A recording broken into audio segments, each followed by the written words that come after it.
Bonjour mes frères et sœurs, et nous allons ensemble continuer notre étude. Nous sommes au chapitre 2 et nous sommes au verset 18 de l'évangile de Marc. Prions ensemble. Notre bon Père du ciel, tu es un Dieu qui ne pense pas comme les hommes.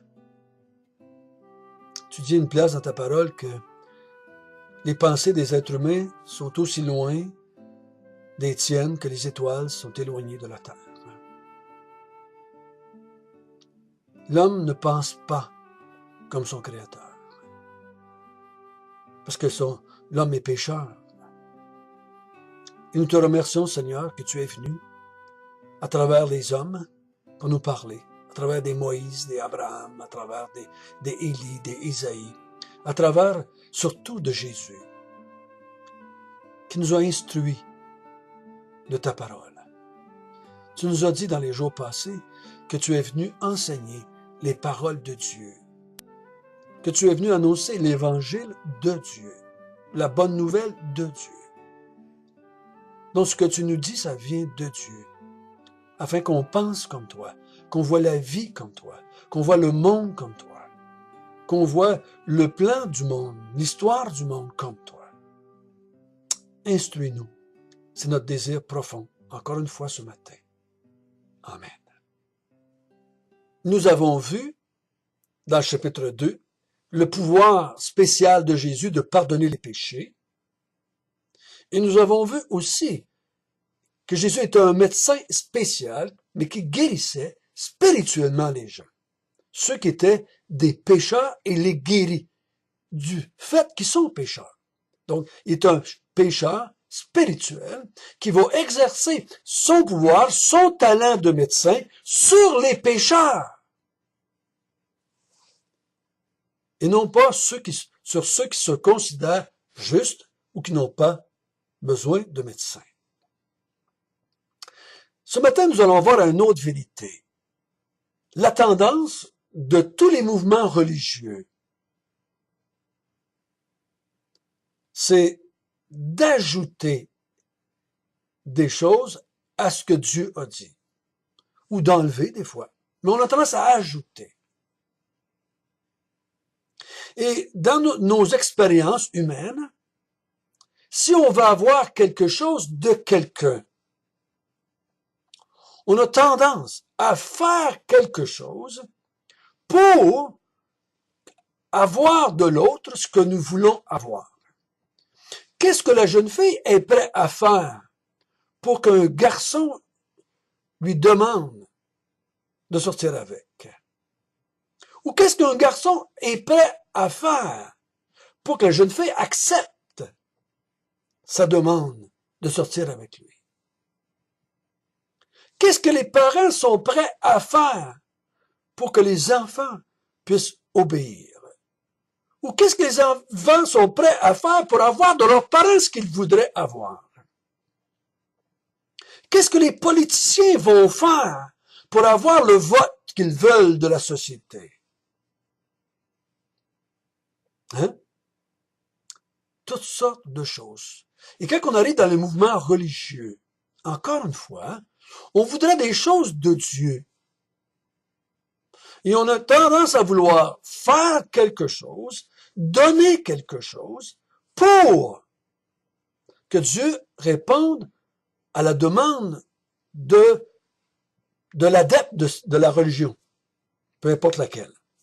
C'est pour ça que nous voyons des gens offrir toutes sortes de choses, donner toutes sortes de choses à des hommes religieux, à des mouvements religieux, afin d'obtenir quelque chose de Dieu.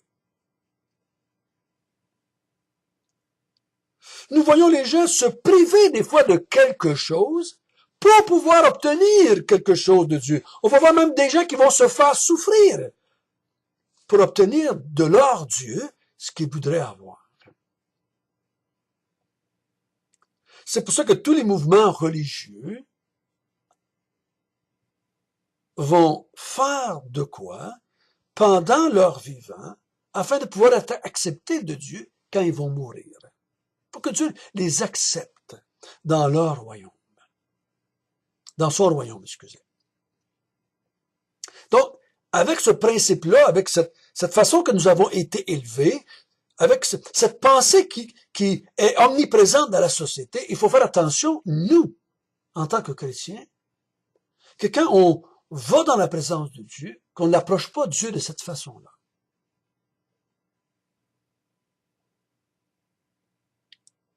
Donc, avant de lire le verset 18 à 22, il faut se rappeler que Jésus a démontré que le pouvoir de pardonner les péchés, il a démontré aussi qu'il est le grand médecin qui guérit le malade.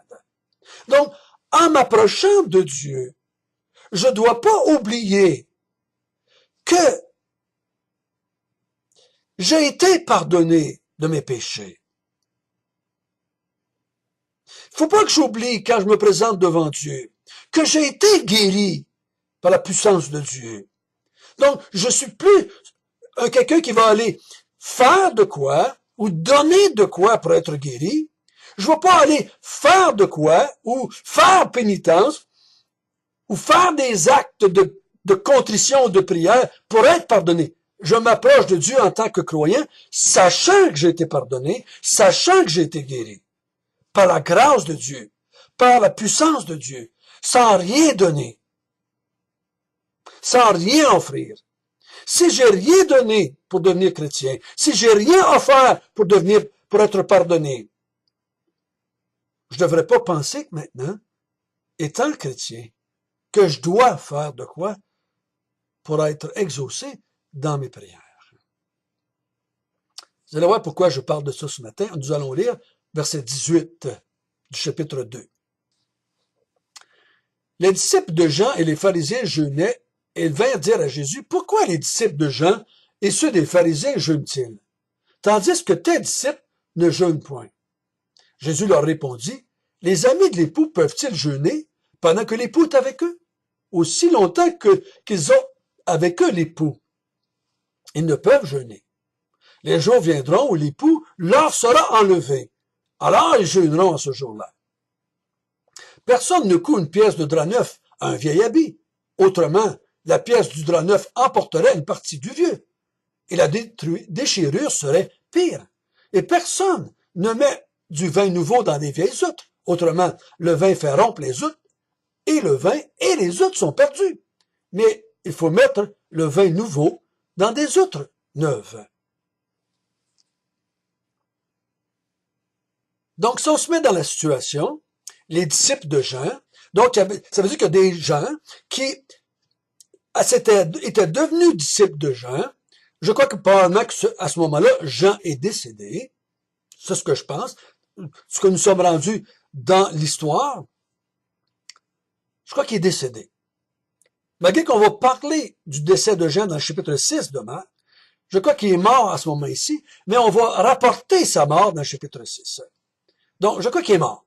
S'il n'est pas mort, il y a des disciples de Jean qui n'ont pas encore compris, qui devraient plus être disciples de Jean, mais qui devraient être disciples maintenant de Jésus. Mais ils ne sont pas devenus encore disciples de Jésus. Pour quelle raison? Le texte ne nous en parle pas. Même des décennies après la mort de Jésus, après l'ascension de Jésus, après la Pentecôte qui a commencé l'Église, on retrouve bien longtemps après encore des disciples de Jean, dans le chapitre 19 des Actes. Donc, il y en a qui sont restés disciples de Jean longtemps, parce qu'ils n'ont pas compris que Jésus était celui que Jean annonçait. Donc, les disciples de Jean et les pharisiens jeûnent. Donc, ils pratiquent le jeûne. Ils se privent d'aliments et de boissons, des fois, du côté religieux, pour le côté religieux, pour plaire à Dieu, pour faire ce que Dieu, selon eux, demandait. Une histoire dans la Bible nous dit qu'un pharisien dit, je prie et je jeûne, je jeûne 2 fois par semaine. Donc, on jeûnait. Jésus en parle dans Matthieu 6. Quand tu jeûnes, ne mets pas de la farine dans ta figure. Ne te blanchis pas la figure pour montrer à tout le monde que tu jeûnes. Donc, c'était une coutume très pratiquée parmi les Juifs et les disciples de Jean. On croyait qu'en jeûnant, on s'approchait plus de Dieu. Donc, il vint dire à Jésus, « Pourquoi tes disciples ne jeûnent-ils pas? » Sous-entendu, je crois. Pourquoi tu ne jeûnes pas toi, Jésus? Parce que si les disciples de Jésus ne jeûnent pas, je crois personnellement que Jésus ne jeûnait pas non plus. Pourquoi est-ce que vous ne jeûnez pas?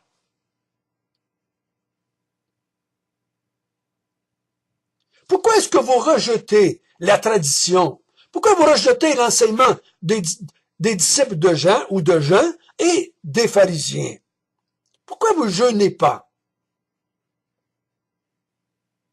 Et là, Jésus, comme c'est à la coutume, il va saisir l'occasion et il va les enseigner.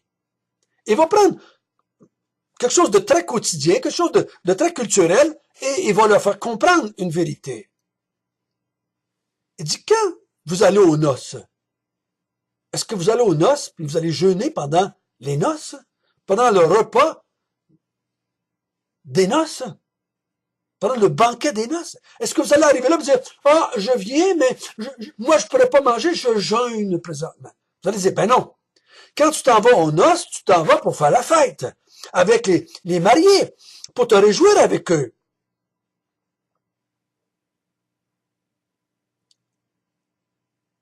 Il dit aussi longtemps qu'ils ont avec eux l'époux. Ils ne peuvent jeûner. Ce serait très mal élevé de jeûner, n'est-ce pas? Verset 20 dit, les jours viendront où l'époux leur sera enlevé. Alors ils jeûneront à ce jour-là. L'heure, si l'époux leur sera enlevé, il parle des disciples parce qu'il dit, pourquoi tes disciples ne jeûnent-ils pas?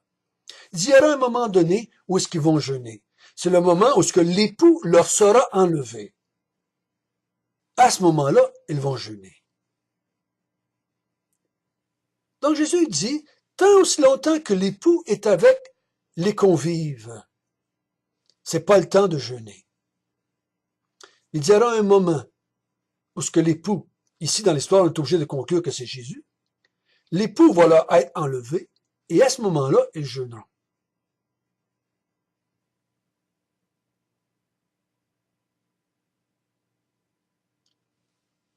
Il dit, vous comprenez pas que je suis en train de faire quelque chose de nouveau. C'est le verset 21 veut dire. Mélangeons pas la loi avec la grâce. Ne mélangeons pas l'Ancien Testament avec le Nouveau Testament. Moi, je suis venu amener quelque chose de nouveau. Mettez pas du vieux avec du neuf. C'est le principe ici, hein? Ne mettez pas une pièce de drap neuf avec du vieux.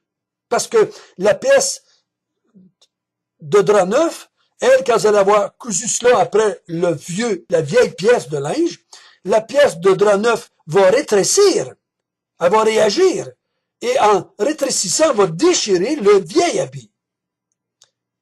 Donc, si vous voulez réparer une vieille habit, prenez une vieille pièce de tissu pour la réparer. Et là, ça va être correct. Si vous réparez un habit neuf, mettez une pièce de drap neuf après. Et si vous avez du vin nouveau, mettez-les pas dans des vieilles outres. Dans les vieilles outres, mettez du vieux vin. Dans les outres nouvelles, mettez du vin nouveau. Mélangez pas les deux. C'est pas le temps de jeûner. C'est le temps de se réjouir. Je suis arrivé. Jean-Baptiste est arrivé. Le Messie est arrivé. Le royaume est arrivé. Le royaume est proche. C'est le temps de se réjouir. C'est le temps de faire la fête. C'est le temps de faire la fête. Pourquoi est-ce que vous jeûnez présentement? Vous devriez être en train de sauter sur les toits, de sauter dans les rues, vous devriez être en train de chanter. Alléluia, le Messie est arrivé, le royaume de Dieu est arrivé. C'est ça que vous devriez faire. Vous voyez les miracles par milliers. Vous voyez que je vous dis que je peux pardonner les péchés, que je peux guérir les pécheurs. Vous devriez être en train de vous réjouir, de faire la fête. C'est pas le temps de jeûner. C'est pas le temps de jeûner. Maintenant pour nous. Est-ce que c'est de mise encore aujourd'hui pour les chrétiens de jeûner?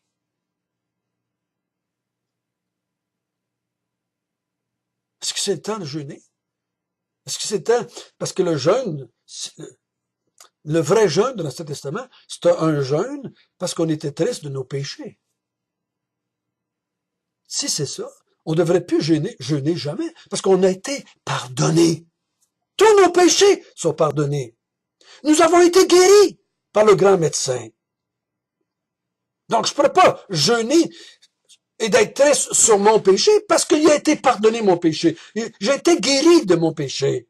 Donc, je devrais me réjouir de cela.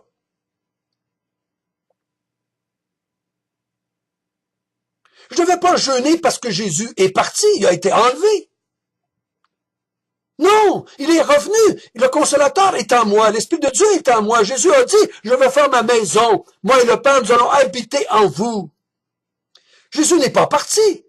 Oh, il est parti au moment où ce qui a été enlevé. Mais il dit, je reviens. Je vais être 14, 15, 16 de gens. Je reviens, je vais habiter en vous. Lorsque je suis, je vais vous prendre avec moi. Sommes-nous pas, nous, maintenant, dans la présence de Dieu? En esprit et en vérité? Pourquoi est-ce que je chialerais aujourd'hui? Pourquoi est-ce que je me lamenterais aujourd'hui? Pourquoi est-ce que je jeûnerais? Si les disciples avaient raison de se réjouir pendant que Jésus était avec eux, je vous dis, nous avons encore plus de raisons de se réjouir aujourd'hui, nous. Jésus a dit à ses disciples, il vous est avantageux que je parte et que le Saint-Esprit vienne. Nous avons encore plus de raisons de se réjouir que les disciples. C'est plus le temps pour nous de faire la fête encore aujourd'hui que c'était le temps dans leur temps de se réjouir aussi.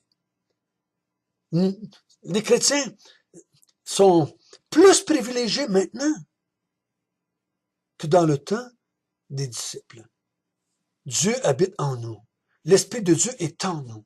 Nous avons été régénérés. Nous avons la vie éternelle. Nous avons la certitude du pardon de nos péchés. Nous avons la certitude qu'il revient nous chercher pour nous emmener dans les nouveaux cieux, nouvelles terres avec lui. Quelle raison avons-nous de jeûner? Aucune. Aucune. Nous ne devrions pas être de ceux qui pensons qu'avec du jeûne, on va faire plier Dieu, qui va nous répondre à nos requêtes plus. Nous ne sommes pas de ceux qui pensons que le jeûne va permettre d'avoir un meilleur exaucement à nos prières. Ça, c'est de penser comme des païens. Le jeûne, selon ma compréhension, c'est passé date. C'est passé date. Nous ne sommes pas tristes, les chrétiens. Nous sommes dans la joie. Nous sommes des gens pardonnés. Nous sommes des gens régénérés. Nous sommes des gens qui avons un espoir grand, merveilleuse. Nous avons la certitude que Dieu règne sur nos vies, qu'il prend soin de nous, qu'il est en train d'emmener l'établissement du royaume d'une façon parfaite à son retour. Nous avons toutes les raisons d'être dans la joie de Dieu. Au nom du Seigneur Jésus, nous te prions. Ô Seigneur, apprends-nous à fonctionner sous la grâce. Apprends-nous à comprendre que nous sommes complètement acceptés devant toi. Que nous n'avons rien à faire pour que tu puisses nous répondre. Car nous sommes des gens pardonnés. Nous sommes des gens régénérés. Nous faisons partie de ta famille. Nous sommes tes enfants. Et tu nous aimes en Jésus-Christ. Le jeûne, c'était pour les choses anciennes. Nous sommes dans les choses nouvelles, dans la nouvelle alliance. Garde-nous de croire que nous pouvons te faire fléchir par nos actions. Tu es un Dieu de grâce, un Dieu d'amour. Au nom de Jésus.